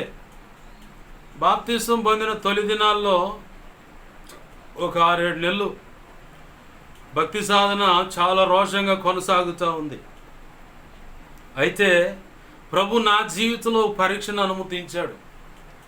బాప్తిసం పొందే కదా, ఒకప్పుడు ఏ విషయంలో అయితే ఏ యవనస్తురాలి విషయంలో అయితే నేను ఆత్మహత్య చేసుకొని చనిపోదాం అనే దాకా వెళ్ళిపోయాను, అలాంటి కోణంలోనే బాప్తిసం పొందిన తర్వాత అలాగనే నా కళ్ళకు నా మనసుకు అంటే నచ్చేటువంటి ఒక వ్యక్తిని ముందుకు తెచ్చాడు, ఒక యవనస్తురాల్ని. చూడటాన్ని బట్టి నచ్చింది అనుకున్నాను. ఆమెతో మాటలు లేవు, ఊరక చూశాను అంతే. దేవుని సన్నిధిలో కూర్చున్నప్పుడు దేవుడు మాట్లాడుతూ ఉన్నాడు. నా మనసులో ఆ పిక్చర్ కదులుతూ ఉంటే ప్రభు అప్పుడు మాట్లాడుతూ కొన్ని విషయాలు తెలియపరిచాడు. గతంలో నీ బ్రతికేలా ఉంది అన్నాడు. ఒక అమ్మాయి విషయంలో ఇలా నేను తేడా పడ్డాను ప్రభు, చనిపోవాలనుకున్నాను. మరి ఇప్పుడు నువ్వు ఒక వ్యక్తిని చూసావు కదా, మరి ఆ విషయంలో నీ స్పందన ఏంటని అప్పుడు కూర్చొని ఆలోచిస్తూ ఉన్నాను. నా సాక్ష్యాన్ని అనేకులకు చెప్పాను. నా సాక్ష్యం విన్నవాళ్ళు ఉన్నారు, గతంలో నన్ను చూసిన వాళ్ళు ఉన్నారు. గతం పాతిపెట్టబడింది బాప్తీస అనుభవంలో అలా ముంచటం వల్ల అది పాతిపెట్టబడింది, ఇక లేదు. అది మళ్ళీ తిరిగి లేపబడటం వల్ల నూతన జన్మ అనుభవం వచ్చింది. నూతనం సమస్తం క్రీస్తు యేసునందు నూతనం ఆయను అన్నట్టుగా నూతన జన్మ అనుభవం, నూతన అనుభవాలు, నూతన కోణం, బ్రతుకు బాగుంది, ఇలా నడుస్తుంది కదా. మరి ఇప్పుడు ఆ వ్యక్తి అలాంటి ఆలోచనలోకి నన్ను ప్రభు పరీక్ష పెట్టాడు. అక్కడ పరీక్ష పెట్టినప్పుడు ఆమెతో మాట్లాడింది లేదు, నా మనసుకు నచ్చే అంతేగా. అప్పుడు ప్రభు అడుగుతూ ఉన్నాడు దేవుని సన్నిధిలో కూర్చున్నప్పుడు, ఏంది నీ సంగతి అని. అయ్యా, ఒకప్పుడు ఇలాంటి శోధనలోనే నేను చనిపోవాలని చాలా గందరగోళం అయ్యాను. నా సాక్ష్యం విన్నవాళ్ళు ఉన్నారు, ఇప్పుడు సంఘం ఎదుటున్నాను. మళ్ళీ అదే రోత బతుకులోకి నేను అడిగేస్తే వీడేం మారాడురా అని చెప్పని అందరూ అంటారు, నీ నామానికి కూడా అవమానం వస్తుంది. ఇదిగో ఇప్పుడే దాన్ని చెరిపేస్తున్నాను ప్రభు అని చెప్పని ఇక ఆ సెక్షన్ తీసేసి ఇక అంతవాటికే క్లోజ్, ఇంక లేదు. ప్రతి ఒక్కరి జీవితాల్లో కూడా ఇలాంటి అనుభవాలు ఖచ్చితంగా ఉంటాయి. గతంలో నువ్వు ఉన్న పరిస్థితిని బట్టి బాప్తీస అనుభవంలోకి వచ్చిన తర్వాత నువ్వు ఎలా ఉంటావనే సంగతి కూడా ప్రభు ఖచ్చితంగా పరీక్షిస్తాడు. సేమ్ అలాంటి సిచ్యువేషన్సే, కాకపోతే వ్యక్తులు మారుతారంతే, పరిస్థితులు మారుతాయి అంతే. సేమ్ అలాంటి సిచ్యువేషన్, సేమ్ అలాంటి అనుభవాలే నీ జీవితంలో కూడా దేవుడు ముందుకు తెచ్చి ఆ పొరపాటులో పడక మునిపే ఆపి కొంచెం నీ మనసుకు నచ్చేలాగా చేసి ఆ తర్వాత అడుగుతాడు, ఏంది మరి ఏం చేయాలనుకుంటున్నావు ఏందని ప్రభు అడిగినప్పుడు గ్రహింపుకొచ్చి మేలుకొని ప్రభు పాదాలు పట్టుకొని, అయ్యా ఒకప్పుడు ఈ జీవితం మళ్ళీ ఇదిగో ఇలా వచ్చింది, అసలు ఈ జీవితం వద్దు ప్రభు అని చెప్పని దేవుని పాదాలు పట్టుకొని స్థిరమైన తీర్మానంతో నడిచిన వాడు, నడిచిన వ్యక్తి, స్త్రీ అయితే నడిచిన ఆమె ధన్యురాలు, ధన్యుడు. దేవునికి మహిమ కలుగునుగా. హల్లెలూయా. లేదు, ఆ గ్రహింపు లేకుండా పోయిన వాడే లోకం చేత, పరిశుద్ధుల చేత, సంఘాల చేత నిందించబడుతూ ఉంటారు. దేవుని నామం అవమానపరచబడేలాగా బ్రతుకుతారు. వాళ్ళిక బాప్తీసం పొందామంటున్నారు, ఇలాగ బ్రతుకుతారని ప్రతి ఒక్కరు ప్రశ్నిస్తారు. బాప్తీసం పొంది ఇదిగో దేవుని నామానికి అవమానం తెస్తూ ఉన్నారు వీళ్ళు అని చెప్పని సంఘస్థులు, ఇతర సంఘాలు, ఇతర సేవకులు కూడా నీ ముందు అనకపోవచ్చు, కానీ నీ అనకాల లేదంటే ఎక్కడన్నా సమకూడినప్పుడు సరదాగా టీ తాగటానికి కూర్చున్నప్పుడు పలానా వ్యక్తి ఇలా రక్షణ పొంది తాగుతాం, పలానా వ్యక్తి రక్షణ పొంది ఇలా విగ్రహారాధన, పలానా వ్యక్తి రక్షణ పొంది ఇలా అక్రమ సంబంధం, పలానా వ్యక్తి తిరిగి మళ్ళీ అదే పాప జీవితం, పలానా వ్యక్తి సిగరెట్, పలానా వ్యక్తి బీడి, పలానా వ్యక్తి చుట్ట, పలానా వ్యక్తి గంజాయి, డ్రగ్స్, ఇలా రకరకాల ఎక్సెట్రా ఎక్సెట్రా బలహీనతల చేత పీడించబడుతున్నారని మాత్రం వాళ్ళు కూర్చొని మాట్లాడుతారు. సాధ్యమైతే ప్రార్థన చేస్తారు. లేదంటే ఇక అది అట్లా అట్లా అట్లా అట్లా అట్లా స్ప్రెడ్ అయిపోయి దేవుని నామానికి, నువ్వు వెళ్ళే సంఘానికి, నిన్ను నడిపిస్తున్న దైవజనుడికి కూడా సిగ్గు, అవమానం వచ్చి పడేలాగా చేస్తుంది. అయితే మెలుకున్నవాడైతే మాత్రం జాగ్రత్త పడతాడు. వెలుగు కలిగిన వాడైతే, ప్రభు కృపచేత గ్రహింపులోకి వచ్చిన వాడైతే గ్రహింపులోకి వచ్చిన ఆమె అయితే జాగ్రత్త పడుతుంది. ప్రభునందు ప్రియమైన దేవుని బిడ్డలు గమనించండి, ఎలాగైనా సరే ప్రభువు నిర్ణయించినటువంటి ఆ పరిచయంలో నుంచి నిన్ను బయటికి లాగాల. దేవుడు నీతో చేసిన నిత్య నిబంధన నుంచి, దేవుడు నీతో చేసిన నిత్య నిబంధన నుంచి నిన్ను తొలగించాలి. ఆ నిత్య నిబంధన అక్షరాల నెరవేర్చబడకుండా చేయాలి.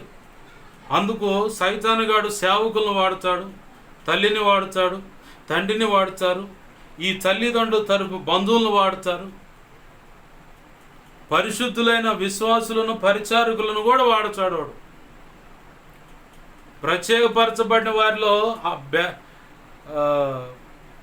ప్రత్యేకపరచబడిన వారిలో పౌలు బర్నబాల విషయంలో గొడవ పెట్టినోడు నీకు పెట్టడా?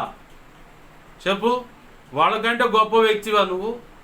వాళ్ళు పరిశుద్ధ గ్రంథంలో రాయబడ్డారు. నీ పేరు ఏడ రాయబడింది? జీవ గ్రంథంలో రాయబడింది. వాళ్ళు ఒక మాదిరి పురుషులుగా ఇలాంటి బుద్ధిహీనమైన పనుల్లో మేము అట్లాంటి అడుగులు వేయకుండా జాగ్రత్త పడాలని చెప్పి రాయబడింది వాళ్ళ చరిత్ర. అట్లా రాయబడిందా నీ పేరు కూడా? కాదు కదా. మరి వాళ్ళకంటే నేను బలం ఉంచడం నేను కరెక్ట్గా ఉన్నానని ఎలా అనుకుంటావు నువ్వు?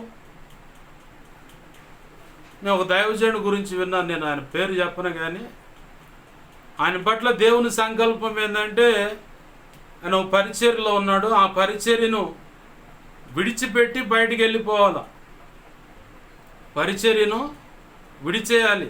ఆయన ప్రస్తుతం ఆయన చేస్తున్న సేవను వదిలేసేసి దేవుని దయా సంకల్పం చొప్పున ఏలియా వంటి సేవ పిలుపు కలిగి పిలువబడ్డాడు.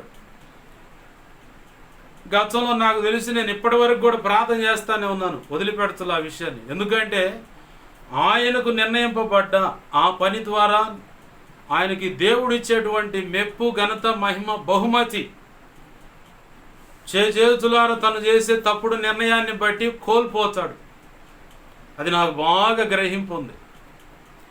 ఏ వ్యక్తి అయినా ఒక ప్రభు సంకల్పాన్ని కాదని పక్కకి వెళ్ళిపోతే తద్వారా వచ్చే నష్టం ఏంటో ప్రభు కృప ద్వారా కొంతలో కొంత నాకు ప్రభు తెలియపరిచిన సందర్భాలు ఉన్నాయి.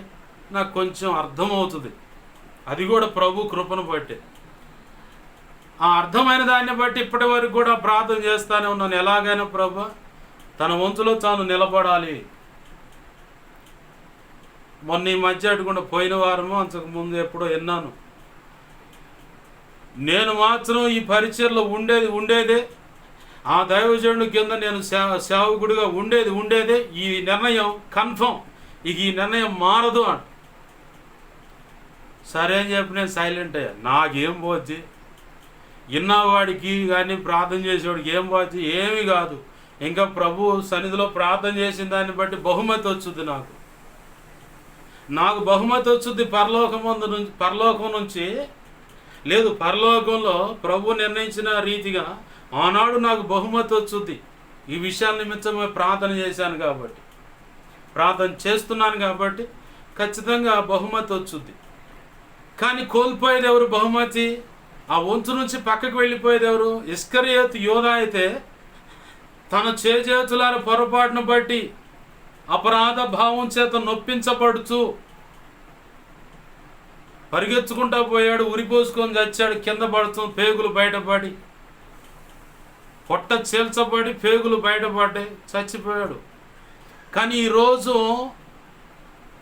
దేవుని దయా సంకల్పాన్ని కాదని, దేవుడు నిర్ణయించినటువంటి పిలుపును కాదని, దేవుడు నిర్ణయించినటువంటి పనిని పక్కన పెట్టేసి పలానా దైవజనుడు అంటే ఇష్టమని, పలానా పరిచయలో నేను ఇక్కడే ఉంటాను, నేను ఇంకెక్కడికి పోనని భీష్మించుకొని కూర్చునే వాళ్ళు ఉన్నారు. అలా భీష్మించుకొని మనసులో అలా భీష్మించుకొని ఒక వ్యక్తిని, ఒక సేవకుడిని ఆ పరిచయను అనుసరిస్తూ దానిలోనే కొనసాగుతున్న వాళ్ళు లేకపోలేదు, ఉన్నారు. అయితే ప్రభు సెలవిస్తున్న మాట ఏంటంటే, ఈ దైవజనుడు చెప్పాడు కదా ఈ మాట, నేను ఇక్కడే స్థిరంగా ఉంటానని చెప్పని. ప్రభువు సెలవిచ్చిన మాట ఏంటంటే, అతని దగ్గర నుంచి దేవుడు చేయించుకోవాలనుకున్న ఆ పని తీసి తన పక్కనే తన దగ్గరే పెరిగిన వ్యక్తికి ఆ పరిచయం అప్పచెప్పేశాడు. మరి ఆయన పరిస్థితి ఏంటయ్యా అంటే, ప్రభు అతను చూసుకోవాల్సిందే తప్ప రెండోది లేదు. మరి తర్వాత ఏమనంటే, ప్రభు మహా ఉచిత కృపను బట్టి నేను చెప్పగలను, తన తర్వాత పిల్లల ద్వారా గొప్ప సేవ చేయించుకోవాలని ఆశ కలిగి అలాగనే ప్రవచన రూపంగా ప్రార్థన చేస్తున్న సందర్భాలు నేను విన్నాను. ప్రభు కృపను బట్టి నేను కూడా అలాంటి దైవజనుల విషయంలో వాళ్ళ బిడ్డల కోసం నేను ప్రార్థన చేసిన సందర్భం ఉంది. అందుకే సాక్ష్యం ఇస్తున్నాను. దేవునికి మహిమ కలుగును గాక. హల్లెలూయా.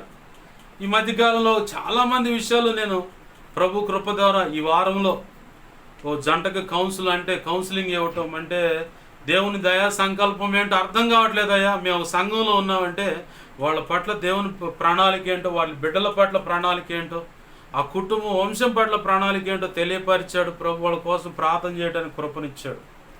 అలాగే ఇంకో కుటుంబాన్ని కూడా గతంలో చెప్పాను, అయ్యా దేవుడు మీ ఇంటికి వచ్చి ప్రార్థన చేయమన్నాడు అంటే వాళ్ళు నమ్మలే. అప్పుడు ప్రభు చెప్పిన మాట నాకు, నా సొంత మాట ఎప్పుడు నేను చెప్పను, నమ్మలేదా. నమ్మకపోతే ప్రభు నేను అడిగాను, వాళ్ళేం స్పందన లేదంటే వాళ్ళకే వాళ్ళు పిలిచినప్పుడు నువ్వు వెళ్ళు, అప్పుడు దాకా మౌనంగా ఉండాను. ఓ రోజు వచ్చింది మొన్న ఆదివారం, పిలిచాడు, వెళ్ళాను, ప్రార్థన చేశాను. ఆ ప్రార్థన చేసి అయిపోయిన తర్వాత కొన్ని మాటలు నాకు వినపడుతూ ఉన్నాయి. ప్రతి ఒక్కరి విషయంలో ఇలాంటి ప్రార్థన చేస్తాడేంది ఇతను అని నేను చెప్పనా. బిడ్డల కంటే గొప్పగా సేవ చేయాలని ప్రతి తల్లికి తండ్రికి ఉంటుంది. తన కడుపును పుట్టిన బిడ్డల కంటే గొప్ప సేవ చేయాలని ప్రతి తల్లికి తండ్రికి ఉంటుంది. ఆ తల్లిదండ్రులకు వారి కడుపును పుట్టిన బిడ్డలు ఇంకా గొప్ప సేవ చేయాలని ఆశపడతారు. దానికి తగ్గట్టుగా ముందుకు అడుగు వేయకుండా సైతాను గాడు లేదు వీళ్ళు వెళ్ళిన ఆ ప్రాంతాల్లో ఉన్నటువంటి శక్తులు కొన్ని దాడి చేస్తాయి. దాన్ని బట్టి ఇక సప్పగా పూనుకుంటారనమాట. ప్రార్థన అంటే విసుగు, నడిపింపు రాదు. మళ్ళీ 10 మందిలో ఉంటే రేగుతూ ఉంటారు. వ్యక్తిగత ప్రార్థనలు సప్పబడతారు. నడిపింపు రాదు, చేదరు వస్తూ ఉంటుంది. ఆ శక్తులు ఆ ప్రాంతాన్ని పట్టి పెరిపించేటువంటి లేదా ఆ ప్రాంతంలో వేల్పులుగా ఎంచబడినవి వాళ్ళ అక్కడున్న భక్తుల ద్వారా పూజలు అందుకుంటున్నటువంటి ఆ దేవి దేవతలు అనబడినవి కూడా వాళ్ళ మీద దాడి చేస్తాయి. దాన్ని బట్టి కూడా కృంగిపోతూ ఉంటారు. అంటే కారణం ఏంటంటే ఆత్మబలము లేకపోవటం. ఆత్మబలం ఎలా వస్తుందంటే ఉపవాస ప్రార్థన ద్వారా వస్తుంది. ఉపవాస ప్రార్థన ద్వారా ఆత్మబలం వస్తుంది కాబట్టి అతను గట్టిగా నిలబడగలుగుతాడు. మధ్యకాలంలో అనుపాలం వెళ్ళినప్పుడు నా స్నేహితులు చెప్తున్నాడు, అబ్బాయి ఇట్లా జరిగింది, ఇది పరిస్థితి అని. ఏంది మరి అన్న, మంచి మంచి వాళ్ళు ఉన్నారు, అందరు కాసుకొని ఉన్నారు, మంచి పని వాళ్ళు ఉన్నారు అబ్బాయి ఆడ అన్నారు. మరి ఏం సంగతి అంటే ఇట్లా ఉంటేనే అక్కడ నిలబడగలుగుతారని చెప్పాను. ప్రభునందు ప్రియమైన దేవుని బిడ్డలు గమనించండి, ఏదో ఒక కోణం చేత ఏదో ఒక రకం చేత దేవుని యొక్క దయా సంకల్పం నుంచి వాడు లాగాలని పక్కగా లాగాలని చూస్తాడు. కానీ ప్రభు అంటున్నాడు, నేను నిర్ణయించినటువంటి నీకు నిర్ణయించిన వంచులోకి వచ్చి నువ్వు నిలబడితే నీ చేత గొప్ప సేవ చేయించుకోవాలని ఆశపడుతున్నాను. అయితే నువ్వు నా మాట వినకుండా తిరుగుతూ ఉన్నావు, నీ సొంత నిర్ణయాలు చేసుకుంటా ఉన్నావు, జాగ్రత్త అని చెప్పని ప్రభు చెప్తా ఉన్నాడు. ఇస్కరియోతు యోధ తన సొంత నిర్ణయం చేసుకొని తన అపోస్తులత్వాన్ని చేతులారా పోగొట్టుకున్నాడు. అన్ని రకాల అధికారం పొందాడు, హస్త నిక్షేపణ పొందాడు. సాక్షాత్ యేసు ప్రభు వారి చేతనే ఆయన కరుణగల హస్తాలు అతని మీద ఉంచబడి ప్రార్థన చేయబడి అధికారం ఇవ్వబడినటువంటి వ్యక్తి దారి తప్పిపోవచ్చు. నువ్వు దారి తప్పిపోవా? ఆన్సర్ చెప్పగలవా? అట్లు సాక్షాత్ యేసు ప్రభు వారి చేతుల నుంచి ప్రార్థన చేసి అధికారం ఇవ్వబడినటువంటి ఇస్కరియోతు యోధ దారి తప్పిపోయాడు. మరి ఈ భూమి మీద మానవ మనసు, మానవ దేహం దేవుని కృపచేత అభిషేకించబడి ఇలాంటి పరిస్థితుల్లో ఉన్న వ్యక్తులు నీ నెత్తి మీద నూనె పోసి చేతుల నుంచి ప్రార్థన చేసి ప్రభు కృపచేత అధికారం ఇచ్చి నిన్ను నడిపిస్తుంటే నువ్వు దారి తప్పవని గ్యారంటీ ఏమైనా ఉందా? ఎవరికి వాళ్ళు వ్యక్తిగతంగా ప్రశ్నేసుకోవాలి. ఇది నాకైనా నీకైనా ఎవరికైనా, నువ్వు స్త్రీవైనా పురుషుడివైనా కావచ్చు, సేవకుడివా సేవకురాలువా, సంఘ పెద్దలో స్త్రీవా పురుషుడివా, పరిచారకుల్లో స్త్రీవా పురుషుడివా, విశ్వాసుల్లో స్త్రీవా పురుషుడివా, ప్రశ్నేసుకోవాలి నువ్వు. ఇస్కరియోతు యోధ అనబడిన వాడు సాక్షాత్తు యేసు ప్రభు వారి యొక్క హస్తాలు అతని మీద ఉంచబడ్డాయి. హస్తాలు ఉంచబడి అన్ని అధికారాలు ఇవ్వబడి అపోస్తులుడుగా ఆయనే పిలిచాడు. ఆయన పిలిచిన వ్యక్తి దారి తప్పి డొంకనబడి వారిపోతే, చివరికి డబ్బు సంచి కోసం పారిపోయి అది తప్పని తెలిసి పశ్చాత్తాపంతో యేసు ప్రభు వారి వైపు తిరగకుండా ఇక నా బ్రతికించి ఆయన పొరపాటును కూడా క్షమించడని చెప్పి అట్లా పోయి ఉరిపోసుకొని చచ్చాడు. ఇలాంటి శోధనలో నేను పడనని ఎప్పుడో ఎవరైనా అనుకుంటారా?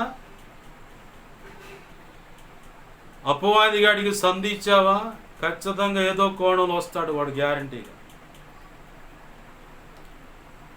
కరుణగల కృపామయుని యొక్క హస్తాలే అతని మీద ఉంచబడిన వాడే దారి తప్పిపోతే,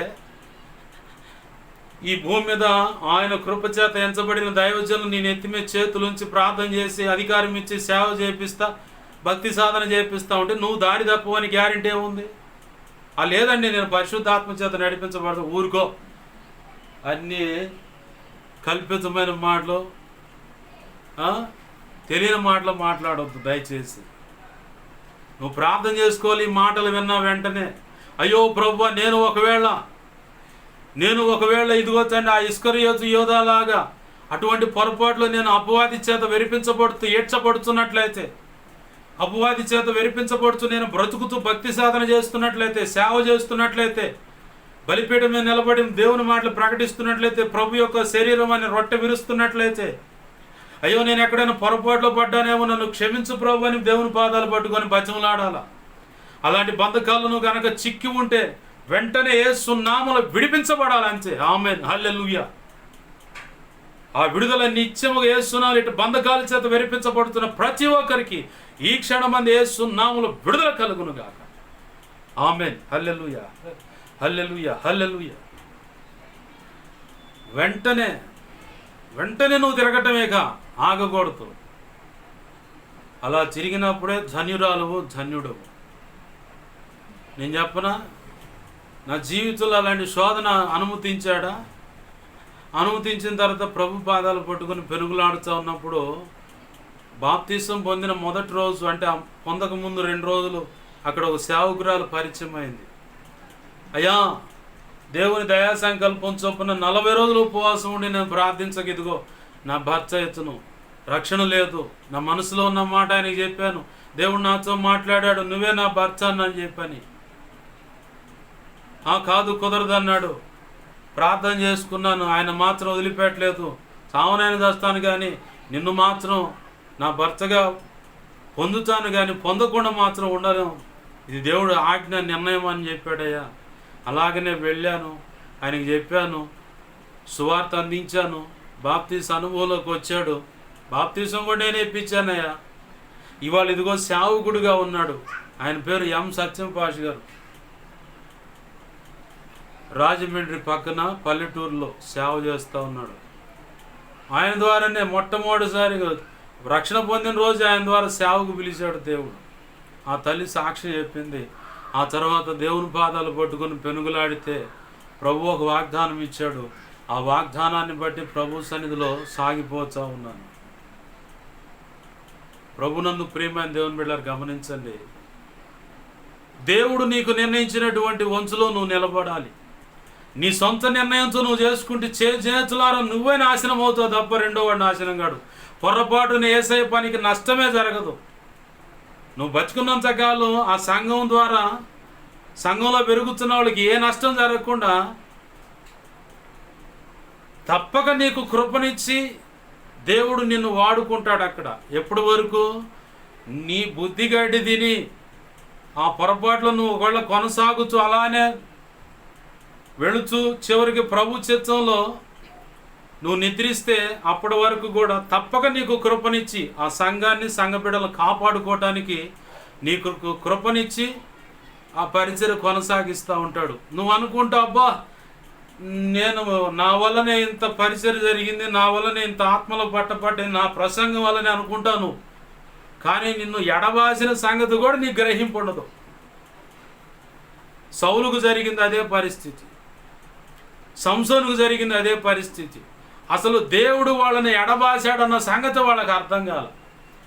సంసోనికి ఏమో జుట్టు కత్తిరించబడి కళ్ళు పీకేయబడ్డ తర్వాత గ్రహింపుకి వచ్చింది. దేవుడు జుట్టు కత్తిరించబడిన తర్వాత కళ్ళు తీసేసిన తర్వాత సంసోనుకు గ్రహింపు వచ్చింది, దేవుడు నన్ను ఎడబాశాడు. ఒకప్పుడు లాగా విరజిమ్ముదు అని చూస్తే ఏముంది, శక్తి లేదేంటి. నాజీరు చేయబడకూడదంటే తన సొంత నిర్ణయంతో ప్రాణ విసికి చెప్పకూడని విషయాలు ఆమెకి చెప్పటం వల్ల క్షౌరం చేయబడుతూ కృప పోగొట్టుకున్నాడు. తర్వాత మళ్ళీ ఎప్పుడు వచ్చిందంటే కళ్ళు పెరికివేయబడ్డాడు. కళ్ళు మొత్తం ఇక తీసి కళ్ళు పీకేశారు, గుడ్డివాడిగా మారాడు. తిరగలు తిప్పుతూ ప్రభువా ఈ ఒక్క మారు జ్ఞాపకం చేసి ఉపయోగం ఏముంది. చరిత్రలో మాత్రం ఇంకొకటి అలాంటి పనులు చేయకుండా బుద్ధి వచ్చేలాగా రాయబడదు. కానీ ప్రభు కృపను బట్టి పరలోకానికి చేరాడు, కానీ తన వల్ల జరగవలసిన పని అంతా అట్లానే ఆగిపోయి చరిత్రలో ఒక బుద్ధికి తెచ్చుకునే సందర్భంగా మారిపోయాడు, కానీ చరిత్రకి ఎక్కిన వాడిగా మారల. సౌలు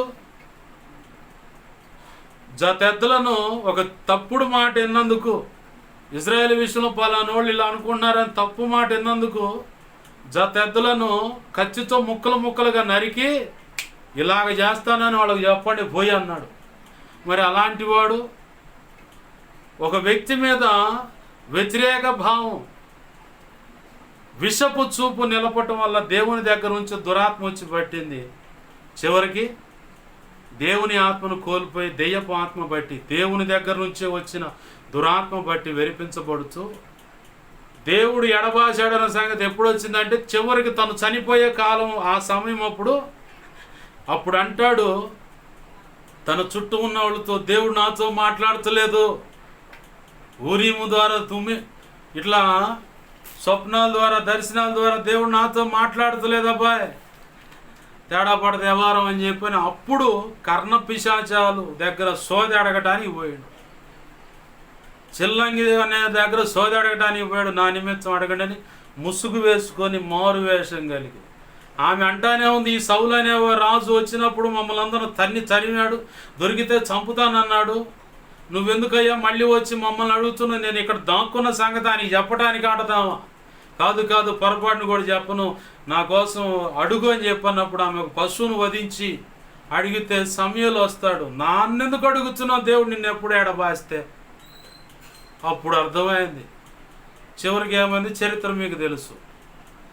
ఆ పరిస్థితి దాకా తెచ్చుకో, మాకు అసలు ఎడబాసిన సంగతి నీ గ్రహింపు లేకపోయిందేమో. ప్రభు పాదాలు పట్టుకొని దేవుని పరిచయలు అంతా వ్యతిరేకత ఉందేమో.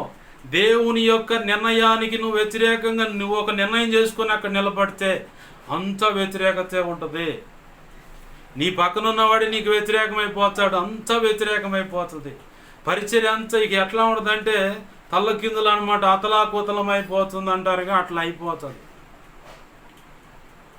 ఇకనైనా ఈ మాటలు వింటున్నా నీవు దేవుని పాదాలు పట్టుకొని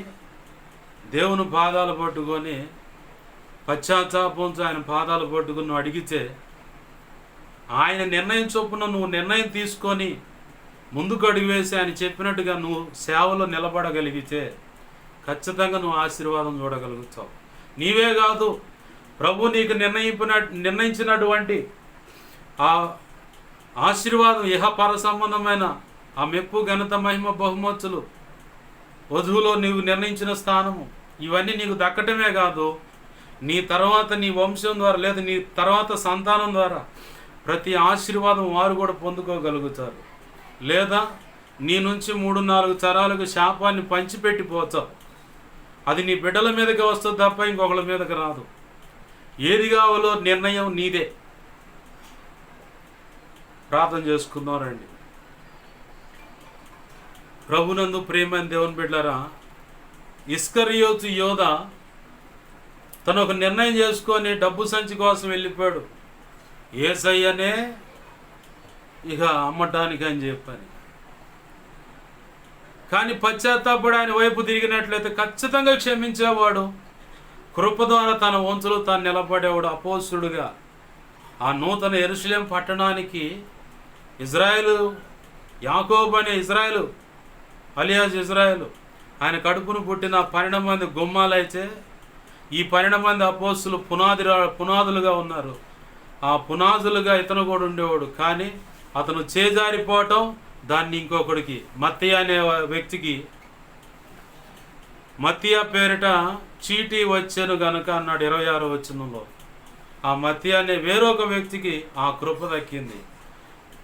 నీకు నిర్ణయింపబడ్డ కృప, ఆ మెప్పు, ఘనత, మహిమ, బహుమతి, నిత్యోత్సవ స్థానము, ఆ వధువులో ఉన్నత స్థానం నీకు కావాలా? అది తీసి ఇంకొకడికి ఇవ్వాలా? నిర్ణయం నీ నీ నీ చేతిలో ఉంది.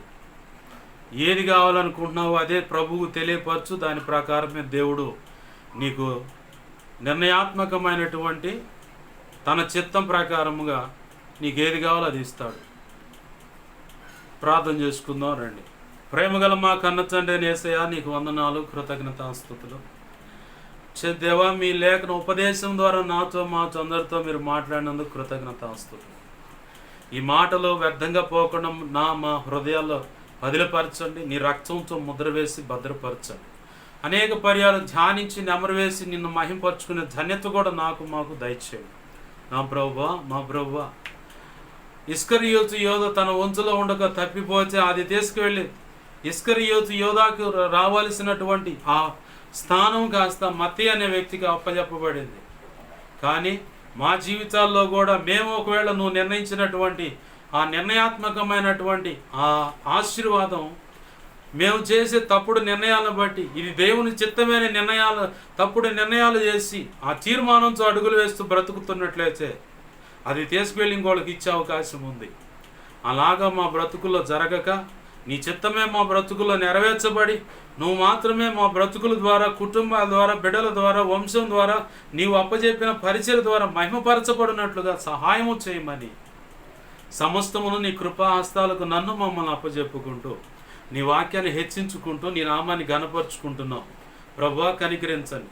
నాకు మాకు మా మీద ఇంకెవరికైనా కలలు, నిద్రల దర్శనం, స్వప్నాలు చూపించబడ్డ సమస్త చీకటి శోధనటి ప్రభావం నీ పాసన నీ మహాపునరుద్ధాన శక్తి ద్వారా ఏస్తున్నాను వాటినోడు ప్రభావం బంధిస్తున్నాను, లయపరుస్తున్నాను. బంధించి లయపరిచిన నీ కృతజ్ఞతాస్తుతులు తండ్రి, కృతజ్ఞతాస్తుతులు అయ్యా. అయ్యా, నాకు మాకు మా మీద ఇంకెవరికైనా కలలు, నిద్రల దర్శనం, స్వప్నాలు చూపించబడ్డ సమస్త మంచి కళ్ళు, మంచి దర్శనం, మంచి స్వప్న, నిద్రలో చూసి సమస్త మంచి ఏస్తున్నాను మహాపునరుద్ధాన శక్తి ద్వారా త్వరపెట్ట జరిగేలా చేసి నెరవేర్చుతండి. ఏస్తున్నాను త్వరపెట్టు జరిగేలా చేసి నెరవేర్చినందుకు నీ కృతజ్ఞతాస్తుతులు తండ్రి. అయ్యా, నా కోసం మా కోసం అని అనేక రకాలుగా మమ్మల్ని ప్రార్థన రిక్వెస్ట్ అడిగిన ప్రతి బిడ్డను దీవించి వారి అవసరతలు తీర్చి నీ కృపలో వర్ధలు చేయమని వచనాడుతున్నాను. నా కోసం మా కోసం పరిచయ కోసం విన్నదాన్ని బట్టి పరిచయ అవసరతల నిమిత్తం ప్రార్థిస్తున్న ప్రతి బిడ్డను దీవించి నీ సేవలు గొప్పగా అభిషేకించి వాడుకోండి. ఈ విన్న వాక్యాన్ని బట్టి ఎంతమంది అయితే పశ్చాత్తాపడి నీ పాదాలు పట్టుకొని కన్నీరు విడిచి అయ్యా కృప నాకు కావాలి, ఇంకొకరికి ఇవ్వటానికి వీల్లేదు అని చెప్పని ఎంతమంది అయితే ప్రార్థన చేస్తున్నారో ప్రతి బిడ్డను కూడా దీవించి ఆ కృపను, నువ్వు నిర్ణయించిన ఆ కృపను తొందరపాటు నిర్ణయాన్ని బట్టి సరిచేయబడి ఆ కృప వారు పొందుకొని భావితరాలకు ఆశీర్వాదకరంగా వారి కుటుంబానికి, వంశానికి తరతరాలు వారు దీవెనకరమైన పరిచయం చేసి నిన్ను మహింపరుచుకునేలాగా ఇహపరమును దీవెన పొంది నీ కృపలో వర్ధిల్లేలాగా సహాయం చేయి. సమస్తంలో చోడుని నడిపించు, నువ్వు మాత్రం మహిం పొందమని మా ప్రియుడును మా రక్షకుడా 2 తిమోతి 1:12 ప్రకారం ఆ గడి వరకు కాపాడగల సముద్రుని రుడిగా నమ్ముతా లేఖనం ప్రకారం నీ కృపాహస్తాలకు నన్ను మమ్మల్ని అప్పచెప్పుకుంటున్నాం. ఎంతమంది నీ బిడ్డలు పశ్చాత్తాపడుతున్నారు, ఎంతమంది నీ బిడ్డలు అయ్యా నీ పాదాలు పట్టుకొని ప్రభువా నరకం మాకొద్దు, మా తర్వాత బిడ్డలకు ఆశీర్వాదాన్ని పంచాలే కానీ ఆ నరకం మాకొద్దయ్యా అని చెప్పని ఎంతమంది మొరపెడుతున్నారు. ప్రతి బిడ్డను కృపతో వారి పూర్ణ హృదయంతో నీ వైపు మళ్ళుకొని కన్నీరు విడుస్తున్నట్టయితే అంగీకరించండి ప్రభువా, నీకు స్తోత్రాలయ్యా. కనికరించమని నీ చిత్తం వారి జీవితాల ద్వారా నెరవేర్చును మాత్రం మహిం పొందమని, వారు నీ చిత్తం భారంతో నెరవేర్చి నిన్ను మహింపరచున్నట్లు కూడా కృప వారికి అనుకరించమని నాకు మాకు దయచేసి నీ కృపలో వర్ధిల్ల చేయమని బతిమలాడుతాను. ఆ కృప మాకు కూడా దయచేయ.